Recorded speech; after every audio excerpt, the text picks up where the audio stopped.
começar orando? Pai, nós queremos te agradecer por esse dia, te agradecemos, Senhor Jesus, porque nós estamos vivos.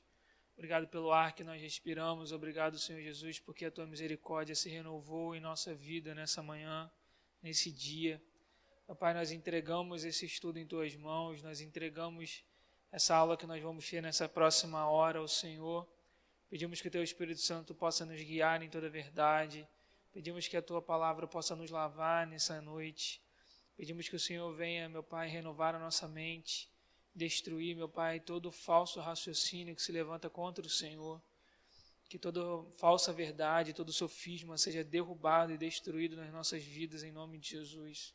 Pedimos que o Senhor possa nos dar maturidade nos dias que nós estamos vivendo, para que possamos estar prontos no dia da sua volta.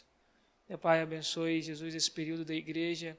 Abençoe, meu Pai, as aulas que estão tendo lá dentro, de nível 1, de nível 2 e com as crianças. Pedimos que o Senhor venha nos dar maturidade e nos fazer uma comunidade que se importa com a tua palavra, porque o Senhor é a própria palavra. Que o Senhor possa nos guiar nesse momento e nessa tarde e nessa noite, é o que nós te pedimos, em nome de Jesus. Amém. Amém? E aí, Rose? Então, hoje é a nossa 10ª aula.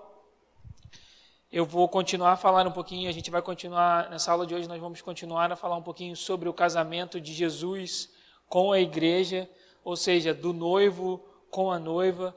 Nós vamos começar e vamos continuar a falar aí sobre a preparação para esse casamento. Nós vamos ver alguns textos de Ruth e também nós vamos ver um texto de Esther, dentre outros textos. Mas hoje nós vamos focar em Ruth e em Esther, que são os nossos parâmetros aí quando nós falamos sobre casamento entre Jesus e a igreja. Então nós vamos falar sobre o casamento, nós vamos falar sobre a preparação e nós vamos falar sobre esses dois textos, ok? Voltou, Sandra? Entendi. Tá ótimo então. Então eu queria que vocês abrissem a Bíblia de vocês lá em Ruth. Na semana passada, na última aula, nós começamos a falar sobre Ruth e eu dei um panorama geral sobre o livro de Ruth. Falamos aí que o livro de Ruth ele acontece no período dos juízes. Falamos um pouquinho sobre a dinâmica familiar entre Ruth, Noemi e Boaz. Vimos que Ruth não era uma israelita. Ruth, na verdade, era uma moabita, mas ela era casada com um judeu. Acontece que esse judeu morreu, e aí o cunhado dela também faleceu, assim como seu sogro também faleceu. Então, na família ficou apenas Ruth e Noemi, porque a outra esposa voltou para a casa da sua família. E aí nós vimos que naquela época tinha a obrigação de haver o casamento levirato, que era o casamento entre cunhados ou entre parentes próximos, para que aquele parente, aquela pessoa que faleceu, tivesse uma descendência, tivesse uma semente. E aí no caso da família de Ruth, que é Ruth e Noemi, não havia uma pessoa próxima, porque o seu cunhado havia falecido e o seu sogro havia falecido. Eu lhe falei até que foi a mesma coisa que aconteceu entre Judá e Tamar. E aí então Ruth faz uma aliança com Noemi, porque Noemi queria mandar Ruth de volta para a casa da sua família, mas Ruth faz uma aliança falando, olha, onde você for eu vou, porque agora você é minha família. Então eles voltam para o território de Israel. Nesse momento é que eles conhecem, que Ruth conhece Boaz, que fazia parte da família de Noemi, ok? E aí a gente viu que a Ruth conheceu Boaz em Ruth capítulo 2, dá uma olhadinha, Ruth 2. Noemi tinha um parente por parte de seu marido, um homem rico e influente da família de Elimeleque, que se chamava Boaz. Então Boaz, provavelmente, a gente viu isso na semana passada, ele era sobrinho de Elimeleque, ok?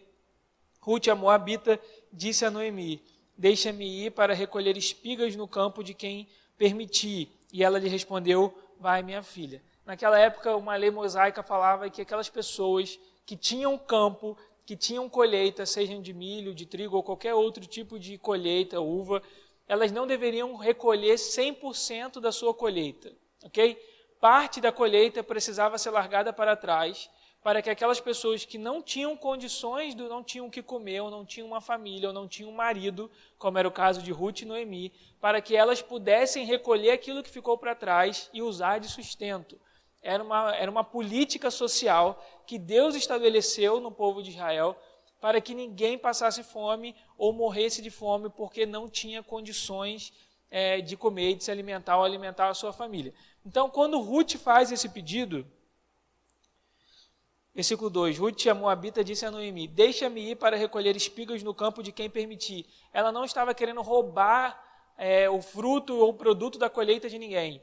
Ela sabia que existia essa lei e que ela poderia recolher aquilo que ficasse para trás. Nesse momento, ela conhece Boaz, porque ela vai colher justamente no campo de Boaz, que era parente de Noemi. E aí, olha o que diz 3. Ela foi, chegando ao campo, recolhia as espigas que os ceifeiros deixavam para trás.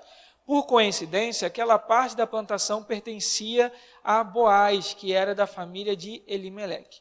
Naquele momento ali, Ruth conhece Boaz, Boaz olha e conhece Ruth, e de cara, Boaz ele simpatiza com Ruth. Olha o que diz o versículo 6. E ele respondeu, esta é a moça, Boaz pergunta no 5, então Boaz perguntou ao responsável pelos ceifeiros, quem é esta moça? E ele respondeu, esta é a moça moabita que voltou de Moabe com Noemi. Ela pediu, deixa-me recolher e juntar as espigas que caem entre os feixes atrás dos ceifeiros. Então ela veio e está em pé desde cedo, só agora descansou um pouco no abrigo. Versículo 8. Então Boaz disse a Ruth, escuta minha filha, não vais colher em outro campo, nem te afastes daqui, mas fica com as minhas servas. Fica atenta para onde estão ceifando e vai atrás das moças. Estou dando ordens aos moços para que não te incomodem. Quando tiveres sede, vai até os potes e bebe do que os moços tiverem tirado. Então, apesar de Ruth ser uma moabita, de ser uma pessoa estrangeira, ela de cara encontrou favor com Boaz. Boaz permitiu que ela recolhesse do seu campo e ainda forneceu segurança, e ainda forneceu água, e ainda forneceu comida. Então, preste atenção aqui. Você precisa saber, ter em mente o porquê que Ruth encontrou graça com Boaz. Lembra, no início da aula de hoje, eu falei que nós vamos falar de dois textos. Nós vamos falar sobre Ruth e nós vamos falar sobre Esther.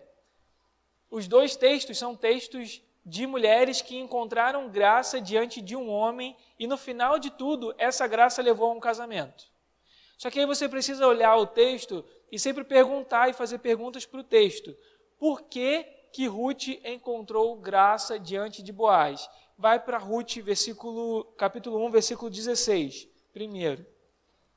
Ruth 1, 16.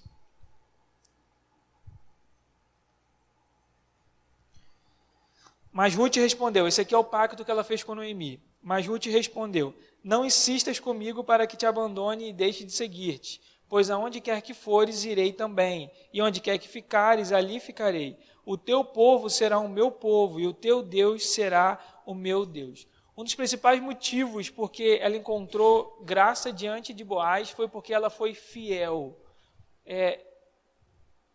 E aqui preste atenção, não é apenas uma fidelidade em relação a Deus, mas é uma fidelidade em relação a todas as áreas da sua vida. Sempre que você agir com fidelidade, você vai encontrar graça, seja diante de uma outra pessoa, seja diante do próprio Senhor. Então, se você tiver uma postura fiel, você vai encontrar graça. Um outro motivo que levou Ruth a encontrar graça foi porque ela buscou refúgio em Deus. Olha o versículo 10, Ruth 2, versículo 10.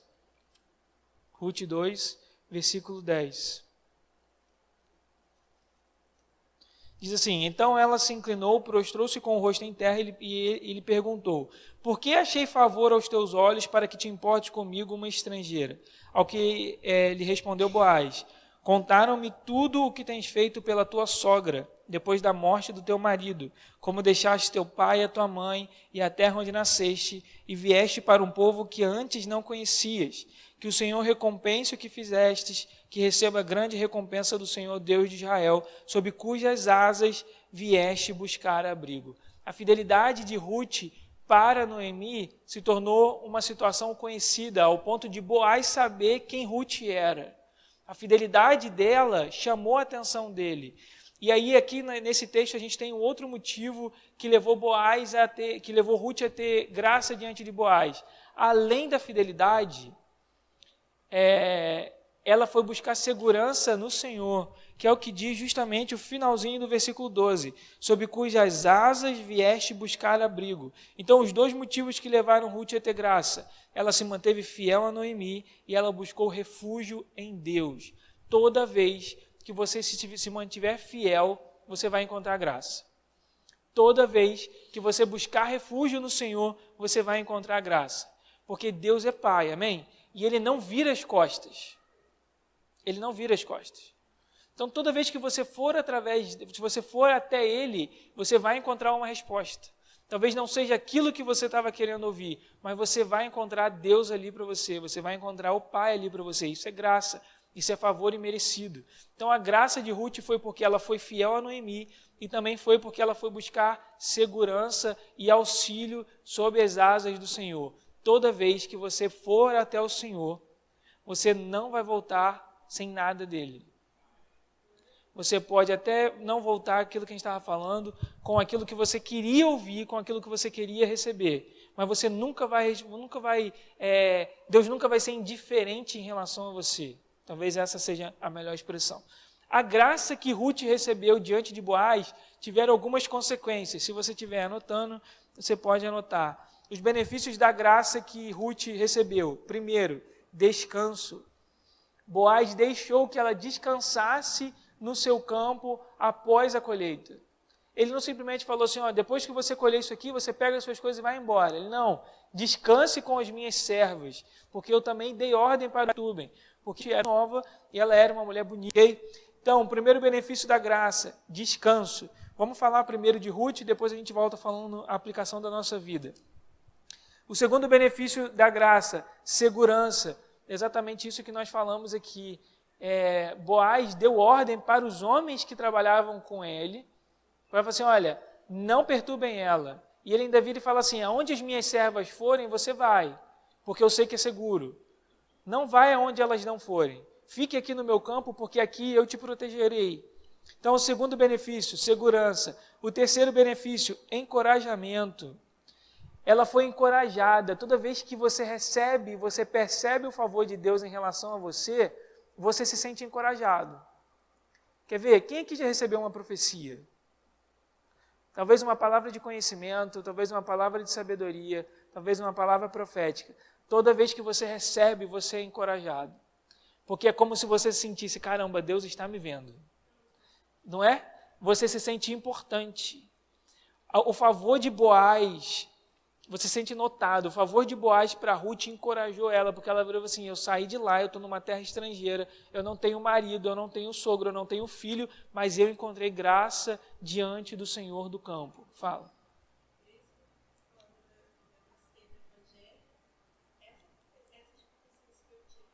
Encorajavam. A Rose está falando que mesmo quando ela se afastou do Evangelho, essas profecias que ela recebeu antes serviam de encorajamento. E realmente servem. Porque são palavras que vêm de Deus e elas movem o nosso espírito. Então, assim, toda vez que você recebe o favor, que você enxerga a graça, você se sente encorajado. Muitas das vezes não precisa ser uma palavra de conhecimento, não precisa ser uma palavra de sabedoria, não precisa ser uma profecia. Às vezes você está numa situação e você percebe a mão de Deus. Não é verdade? Não sei se vocês são assim, mas você percebe a mão de Deus. Um tempo atrás eu precisei ficar uma semana a trabalho no Rio, e era uma situação, eu até comentei com o Demil sobre isso, é uma situação que eu estava um pouco nervoso pelo tipo de trabalho que eu ia fazer, e aí eu tinha que ficar a semana toda, e era longe, e tinha um monte de coisa. Mas aonde eu ia, eu percebia a graça de Deus. É absurdo. Aonde eu ia, eu percebia, e o Demilson de madrugada ainda me mandou uma mensagem falando sobre isso. E aonde eu ia, eu encontrava favor. Você tem noção, eu precisei gravar um negócio num estúdio no Rio, e eu tinha que ficar uma semana gravando. Eu estava um pouco nervoso com isso. E aí eu falei, eu não sabia como é que ia ser. Quando eu cheguei lá, o estúdio era bem grande, mas era só para mim. Porque acabou que estava sendo desativado aquele polo, porque eles só iam gravar na Tijuca. Eu estava no polo da Barra. E aí tinham 4 estúdios dentro do prédio, do lugar. Só um que estava funcionando, que era o meu. E aí, então eu conseguia gravar o tempo inteiro sozinho, sem ter ninguém perto, então me deixava mais tranquilo. Além do mais, aquele estúdio era a última semana que iria funcionar. Então, se eu não fosse naquele dia, começasse a gravar naquele dia, eu teria que ir para Tijuca. E eu estava ficando na Barra. E é muito longe, de um canto para o outro. Aí eu tinha questão de transporte, até transporte, que é coisa de estacionamento, que também que é caro, bem caro. Eu estava preocupado. Eles deram um jeito lá, eu não paguei para estacionar, não paguei nada. Aonde a gente ia, aonde eu ia, o que eu precisava, você via a mão de Deus, sabe? E aí você vai se sentindo cuidado. Isso te encoraja. Porque aquele nervosismo, você começa a reparar a mão de Deus. Assim, caramba, Deus está comigo até nas coisas mais simples. E aí é uma coisa absurda, que é engraçado, parece ser banal, mas na época, no dia me deixou muito nervoso. Eu machuquei o dedo do pé na semana. E eu não sei como até hoje. Tipo, eu não sei como, machuquei o dedo desse pé. Eu não sei como até hoje. E aí, como é que funcionava? Eu achei que fosse problema de unha, alguma coisa assim. E aí eu fui, porque eu não conseguia calçar sapato. E eu tinha que gravar de terno, porque era uma coisa de direito e tal. E aí eu virei e falei assim, como é que eu vou gravar com esse... Eu não conseguia ficar em pé por causa do sapato. E aí eu fui na mulher, na podóloga, ela falou assim, eu falei, me dá alguma coisa porque tá doendo muito, vou ficar uma semana em pé, não era 1 hora, eu gravava de manhã, de tarde, de noite, dependendo do dia. E eu tinha que ficar em pé o dia inteiro. E eu virei assim, me dá alguma coisa, porque senão eu não vou conseguir gravar, eu preciso gravar, eu não posso mudar a data.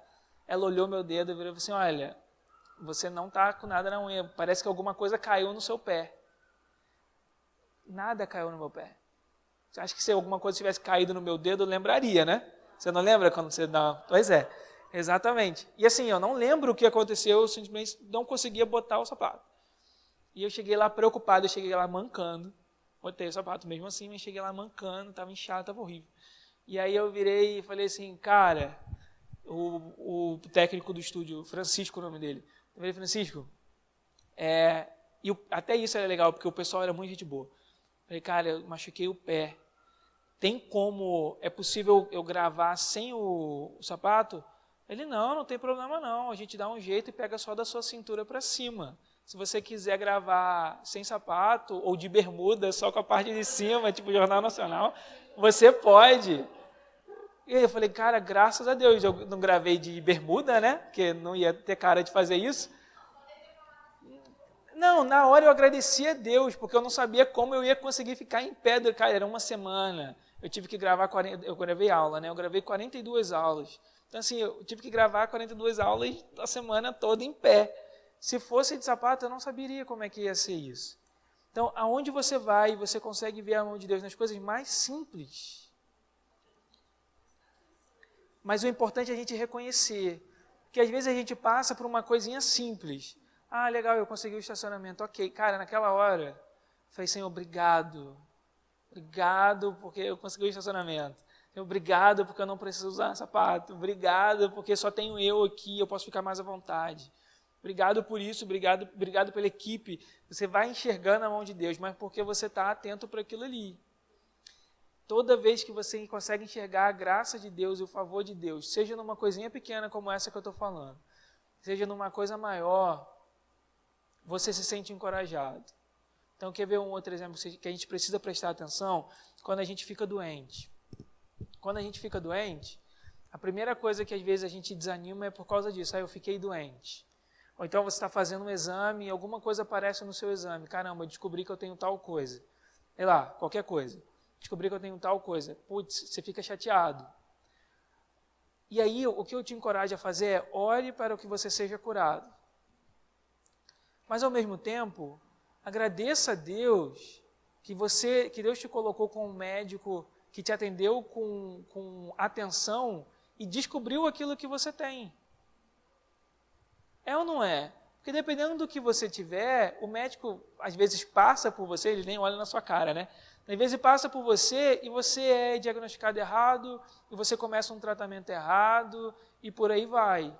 Então assim, descobriu uma doença, ora para ser curado, porque toda doença é uma ofensa para o reino de Deus, porque no reino de Deus não existe doença, amém? Então tudo isso é uma ofensa para o reino de Deus, olhe para isso, mas também agradeça pelo favor que você teve de Deus colocar um médico na sua vida que te diagnosticou da maneira correta. É toda a maneira como você vê as coisas. E aí conforme você... Rogério.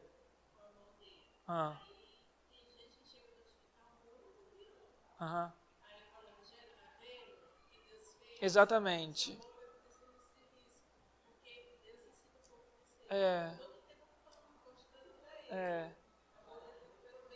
Então, exatamente. Aconteceu, poxa, mas por que Deus deixou acontecer? Querido, não importa que Deus deixou acontecer, importa o cuidado que você está percebendo de Deus naquela situação de doença, ou naquela situação de machucado, ou naquela situação de desemprego, ou naquela situação de angústia. A gente vai começar a falar disso um pouquinho. Quando a gente fala sobre unção, a unção que a gente pede, ela está diretamente ligada ao sofrimento. Isso é bizarro, porque a igreja ocidental, ela não reconhece o sofrimento como uma maneira de preparação. Ela não quer sofrer. Ela se acha boa demais para sofrer. Essa é a verdade. Nós nos achamos bons demais para sofrer. Pode acontecer com outro que não é crente, porque ele vive em pecado, ele está cheio de demônio no corpo. Mas com a gente que é crente e tem a salvação, não, isso não pode acontecer. Amém, eu concordo. Porque nada disso existe no reino de Deus. Mas a unção que estava sobre Jesus, ela estava diretamente ligada ao sofrimento que Jesus passou na terra. A gente vai falar sobre isso. O momento que Jesus começa o seu momento de angústia é no Getsemane, não é isso? Quando ele sua sangue, aquela coisa toda ali. O Getsemane era onde eles prensavam as azeitonas para fazer óleo. O óleo é a unção. Então, o sofrimento que Jesus passou na terra, ele começou a experimentar em um lugar onde era feito o óleo da unção. E aí a Bíblia fala em Isaías que ele era homem de dores e experimentado em dores. E aí a gente vira e fala assim, não, eu quero a unção de Deus, mas quando sofre, a gente se afasta. Mas a unção, você não recebe unção porque você já está pronto. Você não recebe a unção como uma maneira, como um selo de aprovação. Não tem nada a ver isso. A unção, ela serve para te preparar, para capacitar, mas é preparação. A gente vai ver isso daqui a pouco. Mas é uma preparação. Às vezes a gente olha e fala assim, não, fulano é ungido, significa que ele é maduro, ou ele está saudável espiritualmente. Não, fulano é ungido, significa que ele está se preparando para encontrar com o noivo. Não tem nada a ver isso, a gente precisa mudar um pouco essa mentalidade sobre unção. Mas eu estou adiantando as coisas. Uma outra questão sobre um outro benefício, a gente viu o benefício do descanso, da segurança, do encorajamento. Nós vimos aí a questão do lugar à mesa.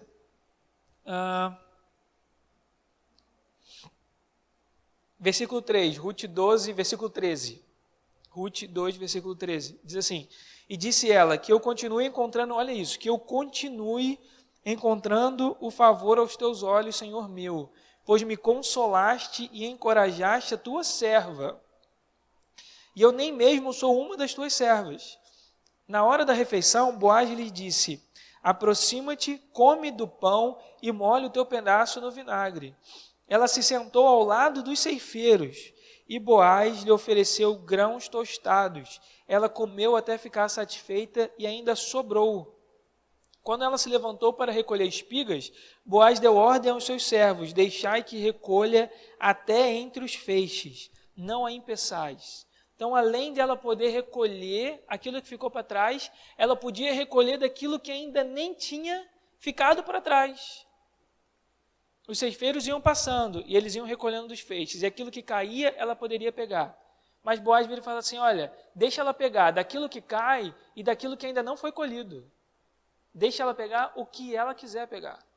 Olha o tamanho da graça que ela encontrou. Então, além de ela encontrar descanso, segurança e encorajamento, ela encontrou um lugar à mesa, porque Boaz fala isso para ela no versículo 14. Na hora da refeição, Boaz lhe disse, aproxima-te, come do pão e molhe o teu pedaço. Isso fala sobre acolhimento, isso fala sobre intimidade, isso fala sobre senso de pertencimento. Ela não era apenas mais uma estrangeira moabita no meio de um povo estranho. Ela pertencia àquela pequena comunidade ali dos ceifeiros. Ela pertencia à galera que andava junto com Boaz. Ela pertencia às pessoas que sentavam à mesa com Boaz. Ela pertencia às pessoas que comiam com Boaz. Aquela pessoa que era estrangeira, agora se senta para comer com o Senhor do campo. É a nossa história com Jesus, é a nossa história com Deus. Todos nós somos estrangeiros, estávamos afastados do Pai, brigados com Ele por causa do pecado. Vem Jesus, morre na cruz em nosso favor, pelos nossos pecados, e faz reconciliação entre o povo, entre você e Deus. Naquele momento, antes de Jesus, você era um estrangeiro, sem pátria, sem nenhum senso de pertencimento, órfão, completamente estranho. Mas depois de Jesus, você tem lugar na mesa. Sim, ele assume ela, exatamente, ele assume ela. Ele assume ela como se fosse uma pessoa da casa dela, como se fosse uma serva, como se fosse uma parente realmente de Noemi. Ele adota ela, ele assume ela como parte daquele grupo mais fechado dele. É a mesma coisa com a gente. Agora, antes nós éramos estrangeiros, mas agora nós temos um lugar à mesa, nós temos um pertencimento, nós temos uma pátria que não é daqui, é uma pátria celestial. Vai rapidinho para Hebreus 11, não fecha Ruth. Hebreus 11, versículo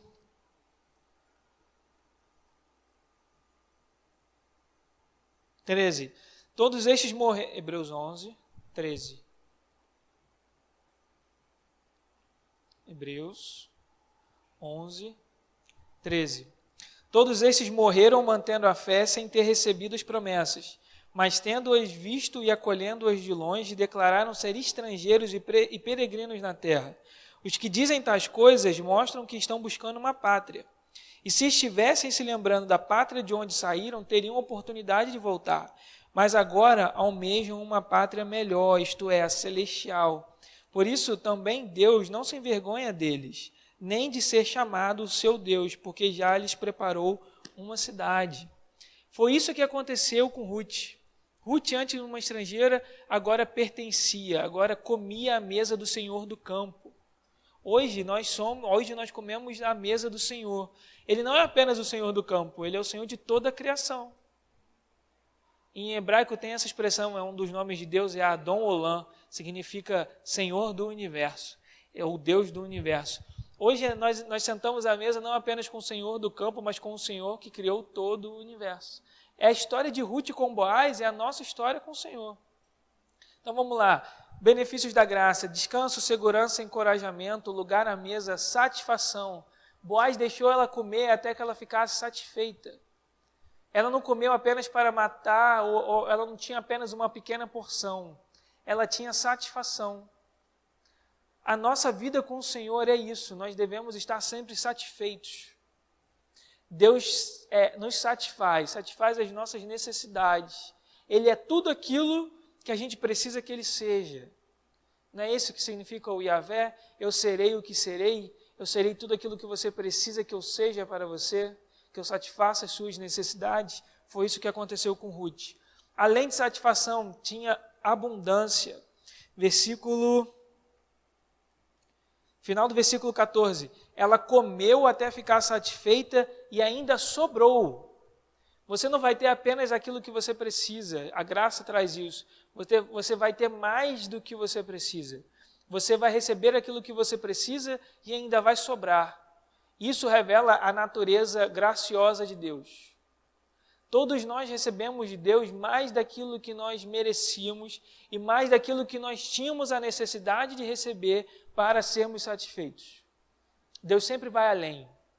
Deus nunca fica no meio, porque nunca fica ali no limite, porque essa não é a natureza do Senhor. A natureza de Deus é uma natureza de abundância. Ele sempre alimenta, Ele sempre dá mais daquilo que nós pedimos ou pensamos. Isso é a abundância, isso está ligado à graça, ou seja, a favor imerecido. O último benefício da graça de Deus, que é o benefício derradeiro e o mais importante, casamento. A graça que Ruth encontrou diante de Boaz, levou ela a casar, levou a uma boda, a uma festa, levou a um casamento. Lembra? Ruth, mulher estrangeira, sem pai, sem sogro, sem cunhado, sem marido e sem filhos. Isso naquela época era algo completamente indigno para uma mulher, porque ela estava sem qualquer tipo de proteção. O casamento era mais do que uma convenção social, era proteção. Uma mulher que não tinha não era casada, não tinha filhos, era uma mulher desprotegida. Uma mulher que não tinha casamento e não tinha filhos não era uma mulher feliz. Ela não teria dado filhos, ela não teria alegria de ter filhos. Ela não teria proteção alguma, ela não seria vista com os bons olhos pela comunidade. A última benefício dessa graça é o casamento. Quando a gente for falar sobre Esther, a gente vai ver isso. A graça que Esther encontrou diante do rei levou ela a casar. A nossa graça diante de Jesus vai nos levar a um casamento. Não é isso que a gente está falando? Sobre o casamento da igreja com Jesus? A graça que nós vamos encontrar diante do Senhor vai levar ao nosso casamento com Ele, que é o arrebatamento. No momento do arrebatamento, nós iremos casar. E nós só iremos casar porque isso é um benefício da graça. Se não fosse pela graça e pelo favor, você nunca casaria com Jesus. Eu nunca casaria com Ele. Da mesma maneira, se Ruth não tivesse encontrado graça diante de Boaz, ela não teria casado com ele. E ela continuaria sem marido, ela continuaria sem filho, ela continuaria completamente desprotegida. Então, o último benefício que a graça deu a Ruth foi a questão do casamento. Vai para Ruth 3. Ruth 3, versículo 1. E aí a gente viu na semana passada que existia a figura do remidor. A figura do remidor é aquela figura da família que era o parente mais próximo e tinha a obrigação de casar com a mulher que ficou viúva e não tinha filhos. Lembra que a gente falou sobre isso? Então, Ruth era casada com seu marido. Quando ela perde o marido, o remidor dela direto seria o seu cunhado, ou seja, o irmão do seu marido. Acontece que o cunhado também morreu. Depois disso, o remidor mais próximo para Ruth seria o seu sogro. Só que o sogro também morreu. Então, todos os homens da família morreram. Então, ninguém poderia se casar com ela para que ela tivesse um filho. Ou seja, ela ficou sem remidor. Acontece que Boaz, como a gente viu em Ruth 2, versículo 1, Boaz era da família de Elimeleque. Ou seja, ele era parente de Noemi. Então, ele como parente de Noemi, ele tinha essa obrigação legal de ser o remidor. Ele tinha essa obrigação legal de casar com Ruth para que ela tivesse filhos e para que ela não ficasse desprotegida. Mas até então, ninguém chegou para ele e falou assim, aqui, por lei, você é o meu remidor, você precisa casar comigo. Ninguém chegou para ele e cobrou isso. Noemi, muito esperta, preparou um plano para que Ruth se casasse com Boaz. É isso que a gente vai ver. Ruth 3, versículo do 1 ao 7. Todo mundo abriu? Ruth 3, do 1 ao 7.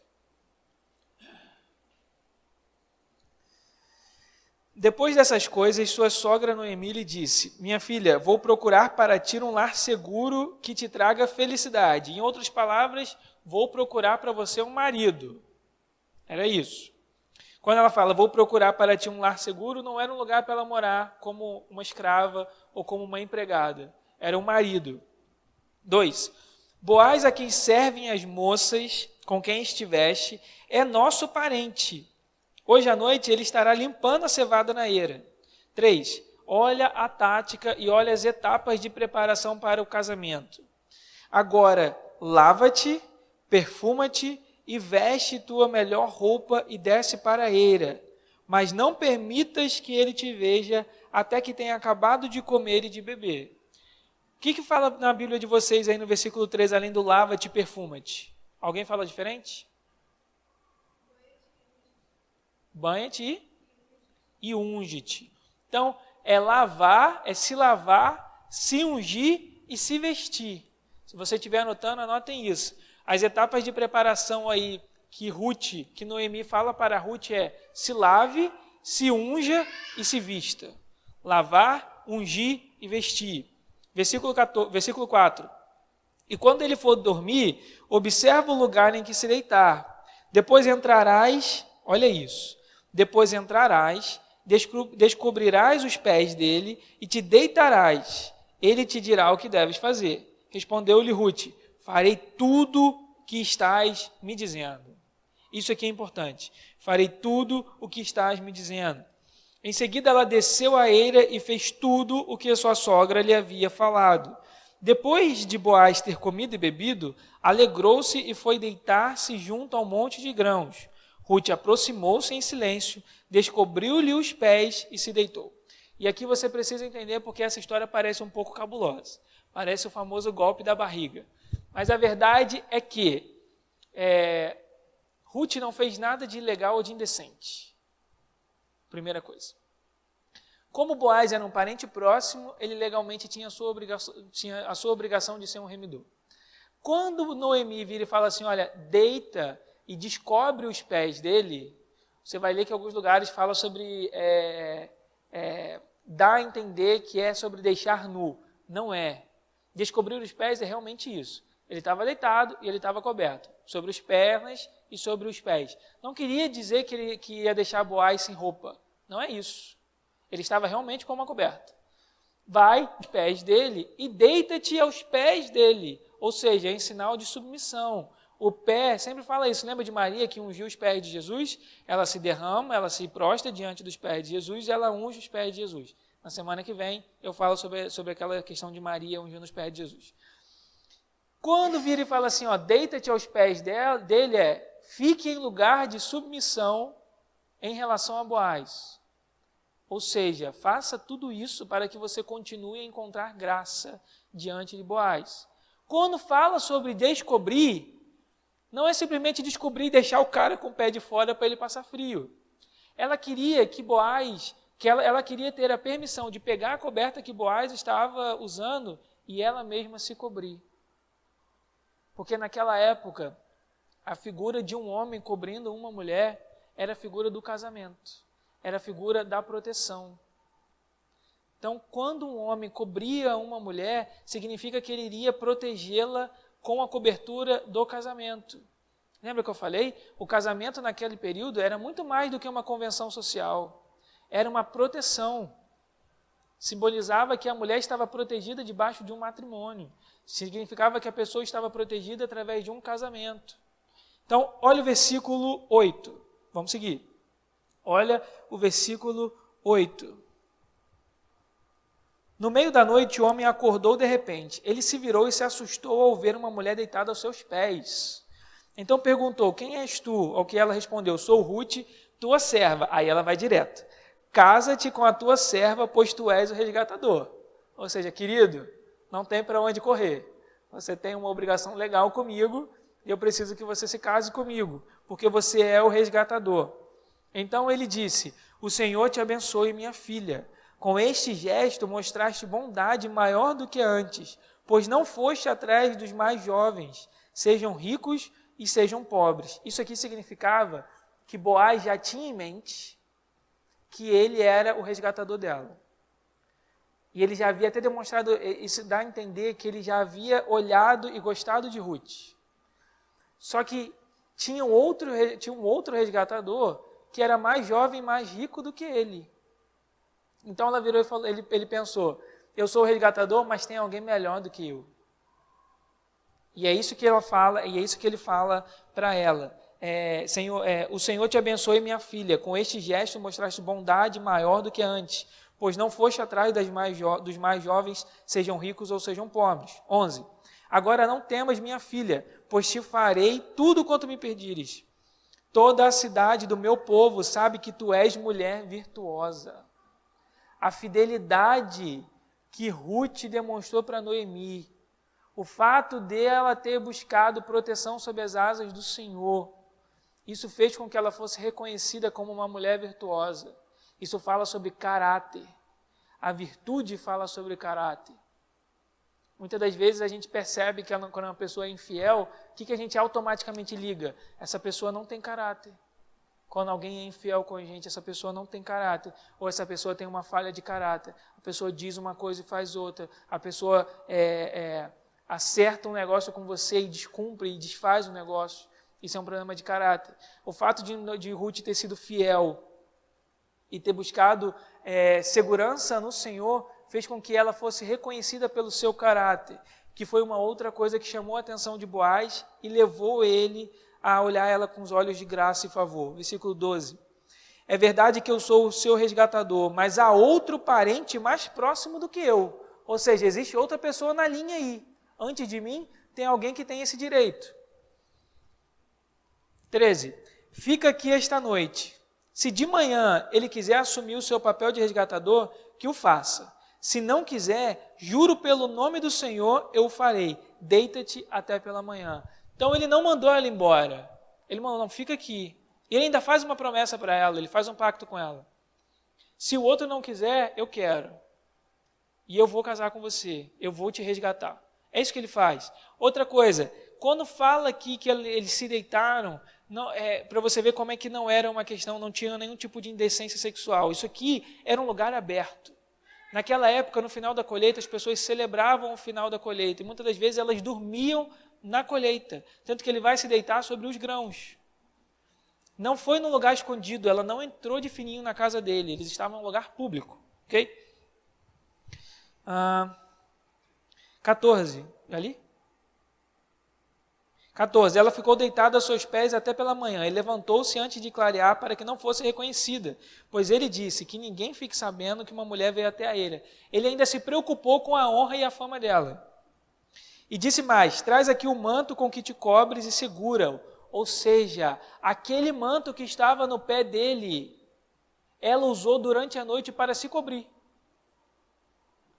Lembra que eu falei que o manto serve como casamento? E ela, quando ela tirou aquilo ali, ela estava simbolizando que ela queria a proteção dele com o matrimônio. Aquele pano que estava cobrindo as pernas e os pés de Boaz, ela usou para se cobrir porque ele deixou. Porque ele fez o pacto com ela, olha, se o outro não te resgatar, eu te resgato. E aí, como ela fez esse pacto, ele deixou que ela utilizasse aquele manto para se cobrir, simbolizando já a proteção do matrimônio. E aí, então, ela pega e ela é enviada. Versículo 15. E disse mais, traz aqui o manto com que te cobres e segura-o. Ela o segurou e o homem despejou nele 6 medidas de cevada e o pôs sobre os ombros dela. Depois ele voltou para a cidade. Além dele ter confirmado o pacto de casamento, ela ainda saiu com sustento, que já representava também o papel que Boaz iria desenvolver como marido, como aquele que tem a função de sustentar a esposa, a família e a casa. Presta atenção nisso. Lembra que a gente falou? A história de Ruth, ela é uma história de redenção, de salvação. E ela é uma figura do plano redentor que Deus desenhou para que Jesus resgatasse toda a humanidade para ele. Como é que veio a redenção de Ruth? Através do casamento. A redenção da humanidade, ela também vem através de um casamento, que é o casamento da igreja com Jesus. Da mesma maneira foi com Esther. Como é que veio a redenção do povo do povo de Israel, dos judeus? Através do casamento de Esther com o rei da Pérsia. O casamento na Bíblia, inclusive no plano da redenção, ele está ligado diretamente à redenção.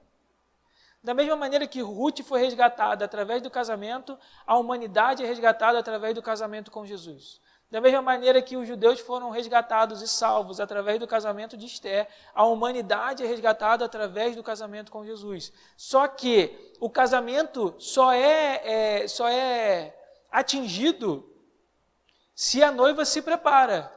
Como é que se deu a preparação de Ruth? Se lavando, se ungindo e se vestindo.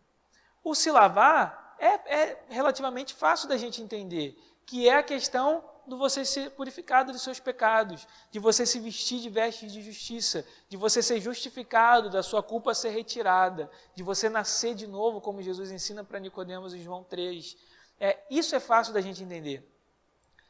Tem o quadro lá atrás, está balançando. É alguma criança? É só para não cair em cima. Estou vendo o quadro balançando. A parte do se ungir, a gente vai ver isso na próxima aula. Está ligado a você se preparar. E muitas das vezes, como a gente falou, a preparação está ligada a sofrimento. E a gente vai falar bastante sobre isso. Ok? Mas o casamento está sempre ligado à redenção. Por que você acha que o diabo sempre busca acabar com o casamento? O casamento é uma figura da redenção da humanidade. A humanidade ela vai ser redimida, resgatada e salva de maneira final e definitiva através de um casamento. Quando Jesus casar com a igreja. A redenção de Ruth veio pelo casamento, a redenção do povo judeu veio pelo casamento. É por isso que o diabo quer tanto acabar com casamentos.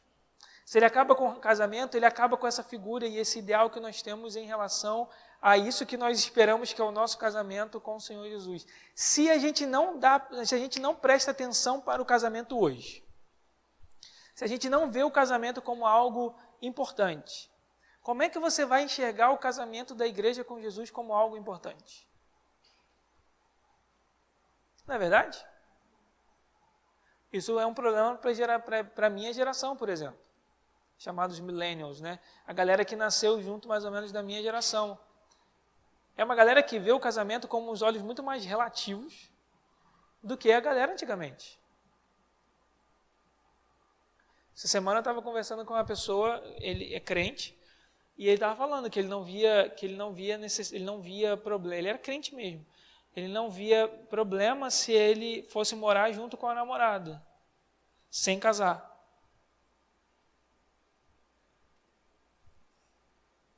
E ele é crente. Mas por quê?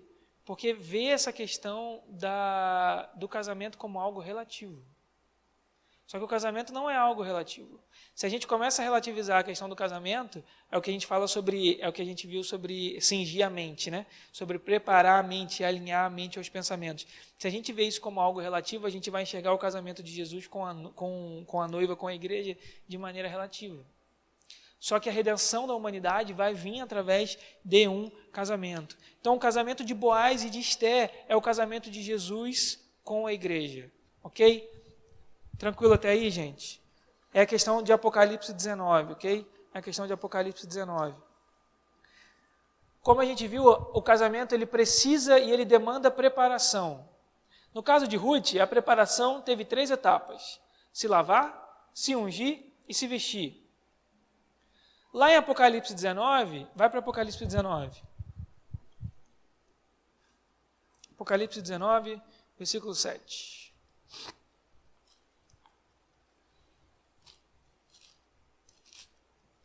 Apocalipse 19, versículo 7. Parte B. Porque chegou o momento das bodas do Cordeiro e a sua noiva já se preparou.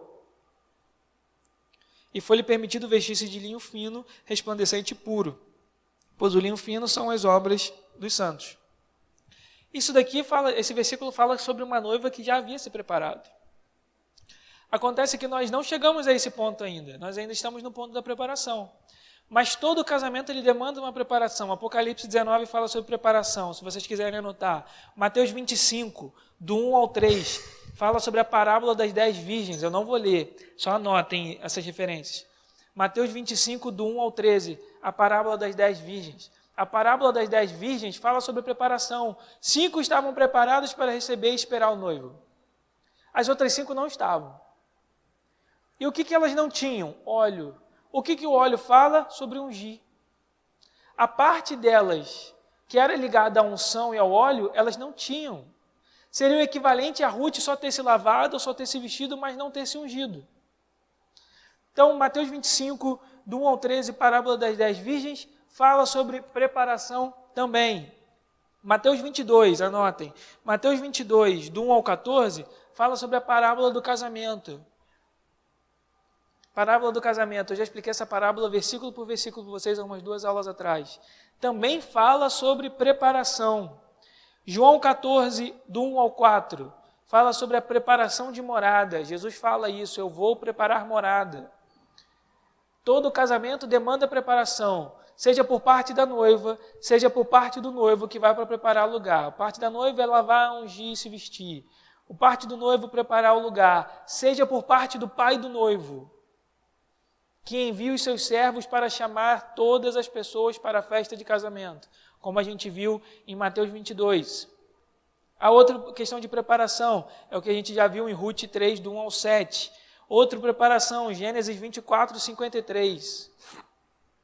Gênesis 24, 53. É a preparação que o servo de Abrão teve para preparar Rebeca para casar com Isaac. Abrão manda o servo procurar uma esposa para Isaac. Esse servo encontra Rebeca e ele, no momento em que ela aceita o casamento, aceita se casar, ele entrega vestidos e joias, ou seja, ele entrega algo que ela iria se adornar para encontrar Isaac. Ele entrega algo ajudando ela a se preparar para encontrar e para se casar com Isaac. Todo casamento vai demandar uma preparação. Ruth precisou se preparar. Gente, Esté se preparou durante 12 meses para casar com o rei. E nem para casar com o rei, para ser apresentada ao rei. 12 meses. Foram 6 meses tomando banho e 6 meses se ungindo. 6 meses fazendo uma coisa, 6 meses fazendo outra. Foi um tratamento de beleza intensivo. Ela não precisava cozinhar, ela não tinha filho para cuidar, ela não trabalhava fora, ela não tinha que passar uma roupa. Ela só tinha que ficar 1 ano se preparando para o seu noivo. Ruth tinha que se preparar, Esté teve que se preparar, Jesus está se preparando, o pai está se preparando, a noiva está se preparando. Nós estamos nos preparando. É isso que a gente está falando aqui. Quando a gente fala sobre preparação da noiva, é muito mais do que eu chegar e falar para vocês quando que Jesus volta. Se Jesus volta no meio, no fim, no início, no meio ou no fim da tribulação. O que acontece com a volta de Cristo, como eu já falei bastante. Isso é algo interessante porque a gente precisa saber. Mas o que a gente precisa saber mesmo é, se Jesus voltar e você não estiver pronto, é a parábola do casamento. Você não vai poder ficar na festa. Você não vai poder casar, porque você não vai estar pronto. Então, todo casamento demanda uma preparação, inclusive o casamento de Jesus com a igreja. O casamento de Jesus com a igreja, a noiva precisa se preparar. Ela se prepara se lavando, ela se prepara se ungindo, e ela se prepara se vestindo. A parte do lavar, a gente já viu. A partir de hoje e nas próximas aulas, a gente vai ver a parte de ungir. O que significa se ungir? Irmão, unção é muito mais do que você querer ter unção para falar em línguas e para profetizar. É muito mais do que isso. A unção é a própria pessoa do Espírito Santo. Não é uma unção, é a unção. A unção é o próprio Espírito Santo Deus. Quando Jesus fala em Isaías 61, na verdade Isaías fala em Isaías 61 e depois Jesus fala lá nos evangelhos, ele vira e fala assim, o Espírito do Senhor Deus está sobre mim, pelo que me ungiu. A unção dele é decorrência do Espírito Santo nele. O Espírito Santo em você é a unção em você. E aí a gente precisa entender melhor o que significa unção, o que é unção. Unção é muito mais do que isso, falar em línguas. E unção muitas das vezes está ligada a sofrimento, a dor. E aí, a partir da semana que vem, eu vou falar bastante sobre essa questão do sofrimento, porque eu acho que nós não somos preparados para sofrer. Se a gente sofre, a gente se rebela e a gente se ofende com o Senhor. Isso é muito perigoso. Amém? Não tenho mais tempo. Oi? Já está ansiosa. Glória a Deus. Nós não temos mais tempo, vamos levantar para orar? Pai, nós queremos te agradecer por essa noite, queremos agradecer pela tua palavra, queremos agradecer porque o Senhor deixou a tua palavra escrita para a gente. Graças a ela nós podemos ter a revelação sobre quem o Senhor é, podemos ter a revelação do que o Senhor espera que a gente faça nesse período de preparação. Pedimos, meu Pai, que nós possamos viver em santificação continuada. Pedimos que o Senhor continue a nos lavar pela Tua palavra e através do Teu Espírito. Pedimos que o Senhor continue a nos ungir com óleo fresco através do Teu Espírito Santo. Pedimos que o Senhor troque as nossas vestes, tire as nossas vestes de pecado e de iniquidade e nos vista com vestes de justiça. Pedimos, Senhor Jesus, que o Senhor venha nos preparar e preparar a igreja nesse período onde nós estamos vivendo na terra, para que quando Jesus voltar, nós possamos estar prontos, preparados para o nosso casamento. Meu Pai, nós entregamos esse momento de estudo ao Senhor. Nós entregamos, Senhor Jesus, o culto que vai começar daqui a pouco. Pedimos que o Senhor se faça presente. Meu Pai, nós não desejamos um culto vazio da Tua presença, nós não desejamos um culto vazio da Tua glória, nós esperamos a Tua presença manifesta nessa noite. Oramos, Senhor Jesus, para que seja uma noite de curas e de libertação. Oramos, meu Pai, para que haja salvação, para que famílias sejam restauradas, para que sonhos esquecidos sejam acordados. Pedimos, Senhor Jesus, para que seja uma noite de avivamento.